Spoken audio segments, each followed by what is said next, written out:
What is up, heroes? This is Midnight Zero, and welcome to another Pokemon Showdown battle. This is going to be the last episode we see this Mega Sableye team. I'm going to have some new teams for you next time, so you can look forward to that. Going up against Carlos D3. I don't know if he has a YouTube or anything like that. He was definitely a good opponent, though, so shout-outs to him before the battle starts. Looking at his team, Megas. Probably Mega Lopunny, maybe Mega Slowbro, but it doesn't look like it based on his team.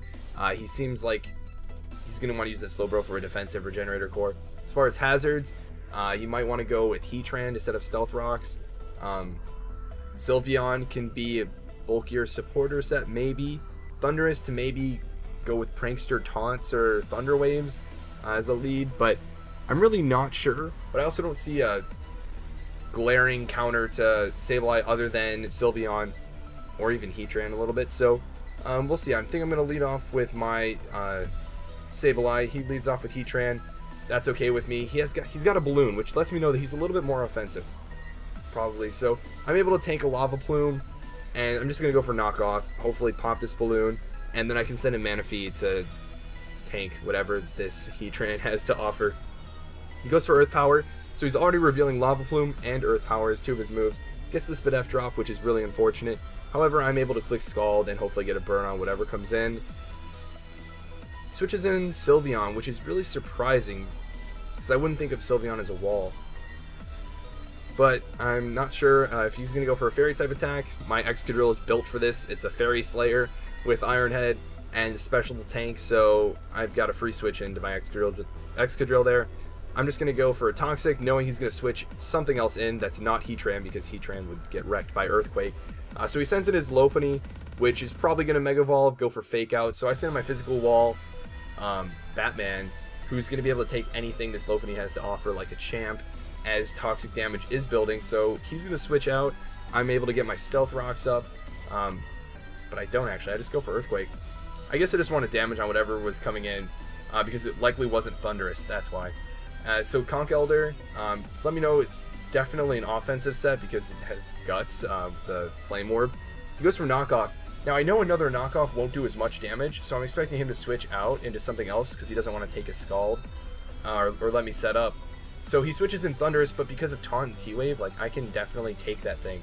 Now Mega Lopunny has the ability Scrappy, which would let it hit me as a Ghost type, so I do not want to keep my Mega Sableye in here, and I'm just going to go for switch into Batman, who can tank this Drain Punch like a champ, let some toxic damage build up on Lopunny, and just heal off all the damage, or just about all the damage.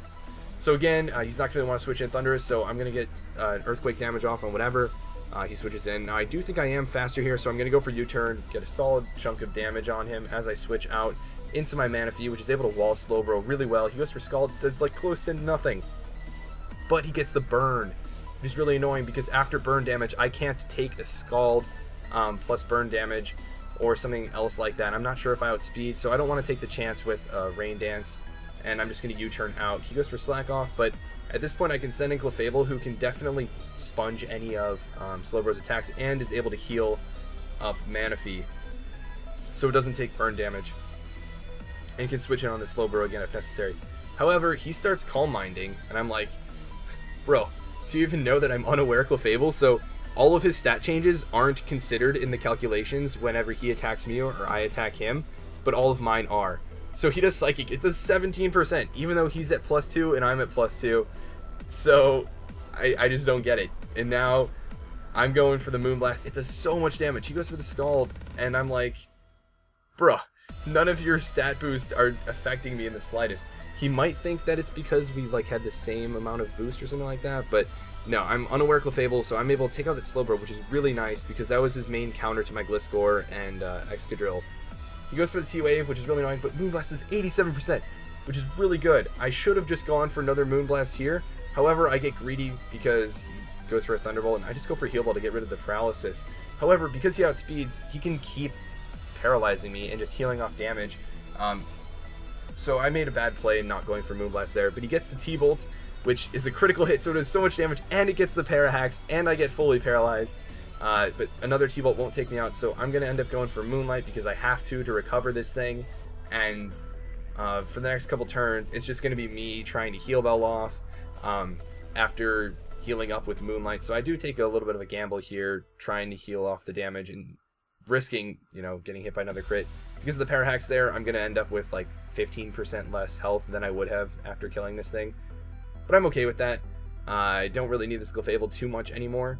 He sends in Heatran, which is really interesting because a lot of times they carry Flash Cannon. He just sets up rocks, and I'm expecting a Flash Cannon, but the thing is, I'm at double special defense, so I'm not afraid of whatever this thing has to offer. And because he goes for Lava Plume, that reveals to me he does not have Flash Cannon. He's got Lava Plume, Stealth Rock, Earth Power, and I'm able to just keep boosting up on this thing. He's going to go for Lava Plume, hope for the burn. I do have Heal Bell, though, so I can get rid of that. His really only hope is doing, or basically killing me in one shot with a critical Lava Plume. But however, I have Moonlight, so I can just keep healing off the damage as I Calm Mind up. I, you know, try for a Moonblast every now and then to see if he's going to switch out. Like if I predict him to switch out to try and, you know, catch me on a Calm Mind to get a free switch into something, I'll go for Moonblast and damage whatever comes in. So that's why I'm not going all the way up to +4 or +6 and then going for a Moonblast, and I'm occasionally going for a Moonblast along the way to potentially catch that switch in, and it's not like I have any risk. And so now I see that this +4 Moonblast does a little over 20%. He's got 40% HP left. I'm like, okay, I can take this thing. One more Moonblast is going to kill this. So that's exactly what I'm going to do. I'm almost at full HP. He goes for the Lava Plume and finally gets the burn, which is really annoying because if I'd gotten that earlier, I would have been able to Heal Bell it off and then restore my HP to be even higher up HP at the end of this turn and not have a burn status on me, which is really annoying.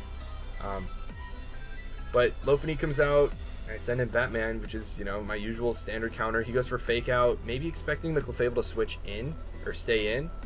But I'm not going to keep that. And Batman takes an Ice Punch. This physically defensive Gliscor takes an Ice Punch from Mega Lopunny, and is able to fire off an Earthquake. Now, I don't think that Earthquake would have killed without the crit, but Toxic Damage would have helped out, and it would have put it in Brave Bird range, so I'm going to say that it didn't really matter in this. Now Gliscor doesn't really have a job. That Mega Lopunny's dead, so I'm okay with it, you know, getting some damage off from this Conch Elder, shortening its life a bit, and I can just Brave Bird away at this thing, KO it. So I'm happy with that. Now his Sylveon, I'm a little bit of a bulkier Talonflame as I mentioned, so I can definitely tank Hyper Voice from it. Let's see what else it has. I'm gonna roost off the damage from Stealth Rocks so that I can tank whatever it is and just kind of scout. He goes for Psyshock, which does less than 50%. So that's pretty makes me pretty happy. If this is a bulkier set, which I think it is because of leftovers, I decided to taunt it because a lot of times they'll have Heal Bell or Wish, Protect, and I don't want to deal with all that shenanigans. So he reveals Shadow Ball, Toxic, Hyper Voice, Psyshock, so he's not as bulky as I expect, and he's just going to forfeit as I can just roost off the damage and then eventually Brave Bird or Flare Blitz, and he's burnt, so it's just not even worth it for him to try and outstall the rest of my team because my Executor can take him out too. So I ended up winning this battle. It was a solid match. I enjoyed it. I hope you guys did too. New team next episode, so you guys have that to look forward to. But until that episode, this has been Midnight Zero, and this mission is complete.